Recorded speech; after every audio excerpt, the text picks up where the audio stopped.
Hello, hello, hello, my podcast people, and thank you for joining me for yet another episode of my favorite podcast. If you're listening, watching, tuning in on the day that it drops, it is Monday, December 23rd.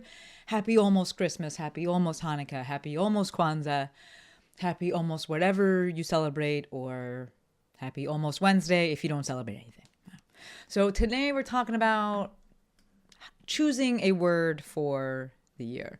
I spoke about this on last Monday's episode, and I was like, oh, I'll make Thursday's episode the throwback episode. I'll pull it from the archives. And then I realized I didn't have an episode in the archives about choosing your word for the year. So I was like, you know what? Let me just actually make one, because I'll refer to this again moving forward, I'm sure. So a few live updates before we hop into things. Y'all, man, I am feeling like doing a whole lot of nothing. If you're watching this, you can see the lighting is different because I'm filming. Yeah, I am filming. I'm recording this at night. It's like 8:45 on Monday night. I usually do these during the day, but I didn't feel like doing it. Like, I actually love making these, but I was like, I had other things to do. I got a haircut today. I went and got an IV. I went to go look at a different pair of glasses, but they didn't have them in stock. I have the most babyest, narrowest face ever. And I got a lot of my glasses from Warby Parker. They said online they have the ones that I was looking at in narrow. I went there, they only had them in wide. So not even like in between, they only had them in wide. I'm like, I could put like my face behind just one of the lenses. So it just was like a long stretched out morning of doing things and errands. And then suddenly it was nighttime, right? I sat on the couch afterwards, and I did a lot of my work on the couch, but I had Selling Sunset in the background. I was eating bread with Rupert. He's here with us now. It's a little hard to see, but he is here. He switched chairs. But you can see also that the lighting's different because I'm filming it at night, and so then I have to use a different lighting setup. So we get a little bit of reflection with the glasses, but there's less banding with the M, and I'm happy about that. But all that to say, I'm not trying to do shit. It is middle of December. I just want to chill. And if that's you, write it down and plan for next year. Because I promise you, you're going to feel like this next year. I have one more day of calls tomorrow, and then I'm chilling. I'm out. I'm done. I'm relaxing till the beginning of January. So I'm excited. Lex and I fly out on Thursday to go to her parents, and we're bringing Moose. So stay tuned for the breakdown of that. I think that it'll be fine. Moose is a very, very good dog. But yeah, I'll update you on that. Last update, I got to spend some time with some really dope people last week. So on Tuesday, I met up with Meredith Root and Alex Parker. Courtney, if you could link all those episodes, thank you. Same to you, JoJo. And it was great.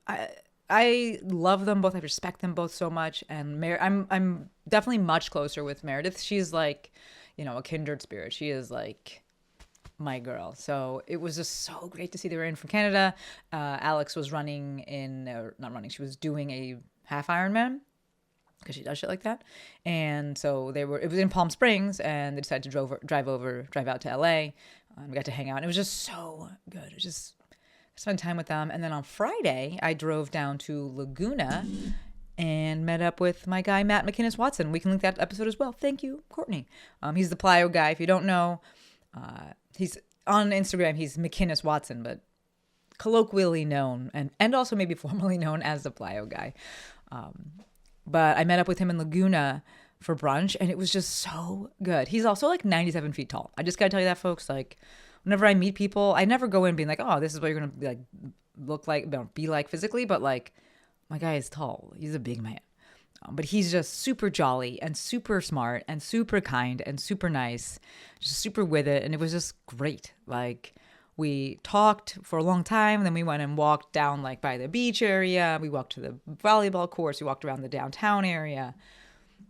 It was amazing. And maybe it was like even nicer because like it is technically local. Like, it's 45 minutes away from me, but I was just like, I fucking live here. This is the best. Like, I don't live in Laguna, but it's not far. And we have beaches. And when people come to visit, like, we can go and sit near the beach and walk and do these things. And I was just like, this is the best life. And that was one of the things we talked about, was just the gratitude for the moment and how that experience really felt like living, right? Having brunch on the coast, you could see the ocean, beautiful beach, by the way, there, with a friend from Instagram on a Friday. None of that, oh, I got to go to work at 7:30. I can't even like eat lunch. I think about times when I was like, didn't really have lunch. I just think about being a PT now. Like I was, one of the offices I worked at when I was a PT was located inside of Grand Central Station. Yep. It was inside of Grand Central Station in New York City, inside of the New York Sports Club there. And it was busy, and like you'd go for lunch and you're still busy and you're trying to run and you have 30 minutes and you come and eat at your desk and you're trying to have like 5 seconds to yourself. No control of your own time. And like, you know, I got a lot out of those jobs, but I'm also grateful that those days are behind me and that we could just be having brunch and sitting there for hours and, you know, just we have the support systems around us to allow that. And I know his wife was watching their daughter, and just like, it was just amazing. And you just got to be able to enjoy another human's company. And that's what it's about. Like, that's what life and living is about. So it was really cool to be able to do that. So let's segue, transition, jump into today's main topic, which is choosing your word for the year. So I specifically and strategically didn't, or rather intentionally, didn't want to title this How to Choose Your Word for the Year, because there's lots of different ways to choose. And I really, with this episode, just want to discuss the idea of having a word for the year and why it's something that I've done for the past like 4 or 5 years, right? Side note, when I was thinking of the title, and also when I just talk about this, I go back and forth and I'm like, word for the year, word of the year. And it's word for the year. Like if we're looking forward, word for the year. If we're looking backwards and we're reflecting, then it's word of the year. This year's word of the year was polarization. I don't even want to go into it. Just, we are so unserious. So why do I choose a word for the year? To me, that word serves as a North Star, right? It decreases decision fatigue and it moves me in the direction that I wish to go. To that end, I prefer that it be one word. So when I'm choosing, I'm always choosing one word. And when I suggest to people, you know, this practice, I'm like, pick one word and have it be a verb. Right? Do you, if you want to pick fucking 5 words, okay. But my soft suggestion is that you pick one word, you make it a verb.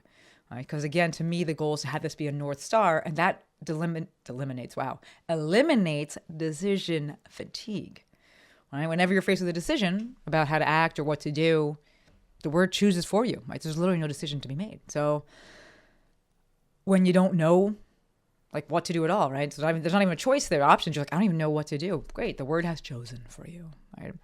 Of note, this word doesn't need to be something that you do or look to do 11 billion times a day, right? For me, it really is a North Star. I'm very intentional with that language there. It's a North Star. I mean, think about North Star. Like, you don't see the North Star during the day.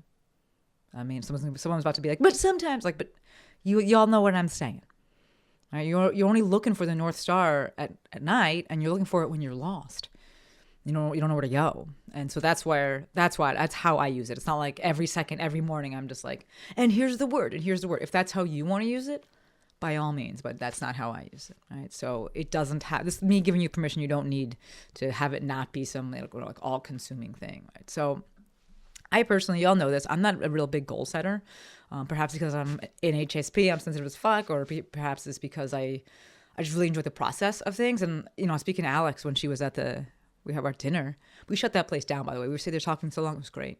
But I was like, are you going to do another one? Did you like it? And she was like, I really enjoyed training for it. And I was like, you are so process oriented. I love that. And for me, I'm very much the same. So to me, choosing a word, it replaces my goals because it guarantees I'm going to move in the direction that I want to be going. And I can then trust that I'm going to get where I'm supposed to go.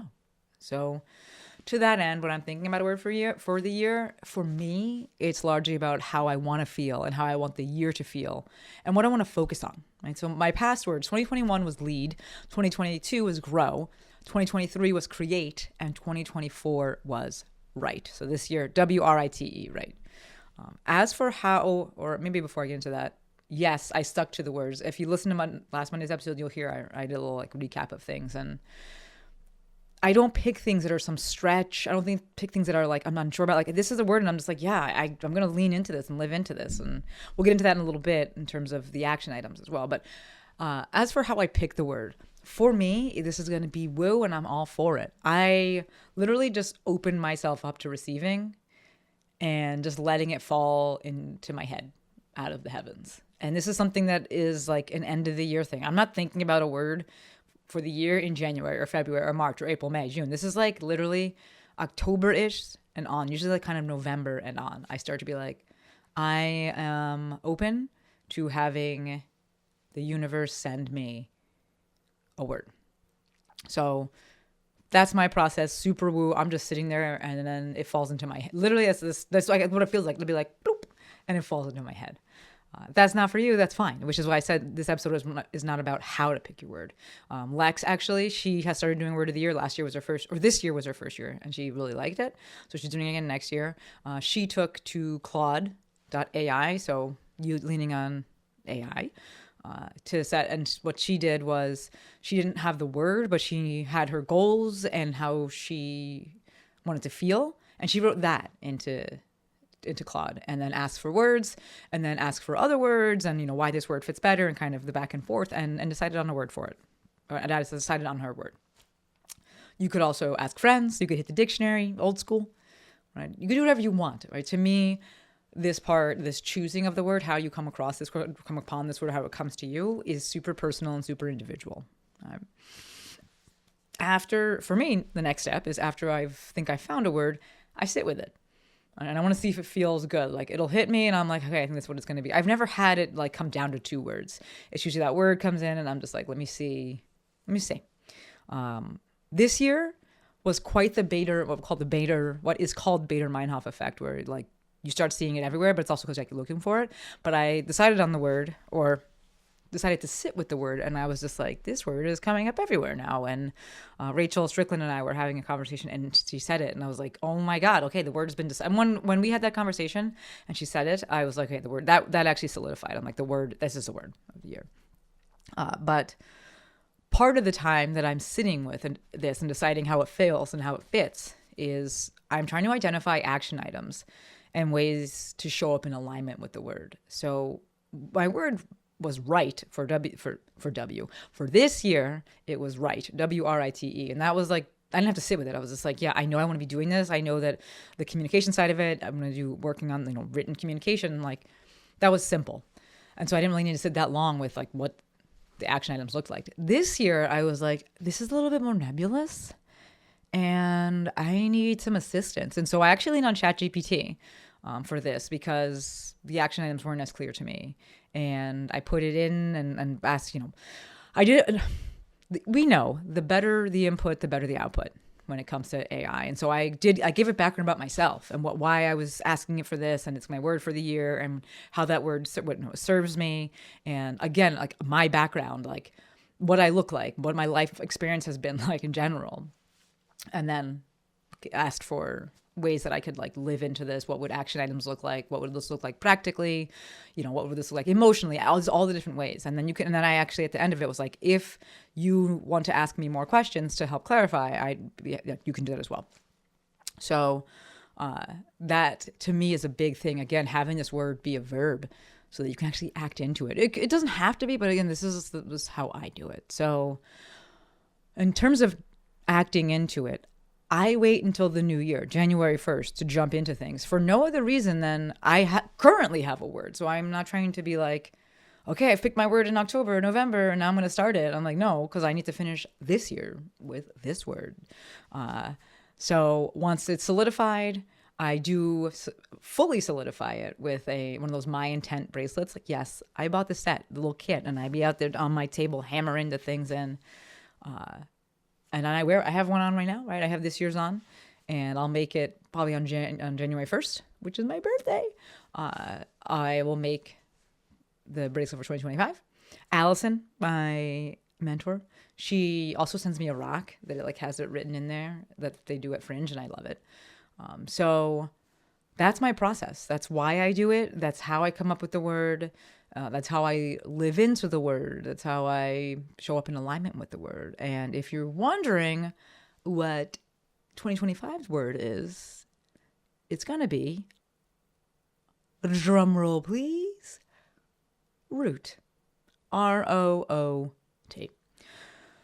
The word fell into my head about 2 months ago, and I've really been sitting with it, like I said, in the episode, and thinking about action items, and then, called on ChatGPT to give him the old assist alley-oop, and I'm really happy with what turned out. And I'll probably do some more refining of it, but I know that it is a word, and I'm excited to lean into it and to root. So I'm going to finish out 2024 with Write, W-R-I-T-E, sending my weekly emails, leaning into that form of communication. I already did an email yesterday. I just did an email today before I hopped on here. And then come January 1, which will also be my 40th birthday, it'll be time to root. All right, that's all I got for you folks. I would love to hear your word if you want to share. Our Mafia, we had a dinner last week, and we'll be having one again next week, I guess. Or is it? We had 2 this month. We usually only do 1, but we have 2 the final month of the year. And we're going to go over our words. And I just love hearing what people's words are. So if you want to share, I would love to hear. You could text me 310-737-2345. You could send me a DM at the Movement Maestro. Let me know. And I'd love to hear from you. Also, speaking of, thank you for the kind words. I got some good feedback from a handful of you about the episode I did about running your business your own way. And, the folks that reached out were like, I know this, and you say it all the time, but there's just something about hearing it again. So thank you. If that was you that reached out, if it helped you, I love that. All right. Gonna wrap it up here.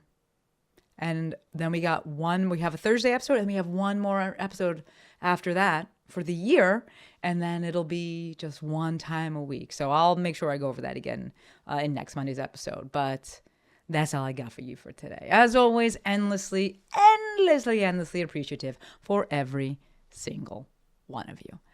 Until next time, friends, Maestro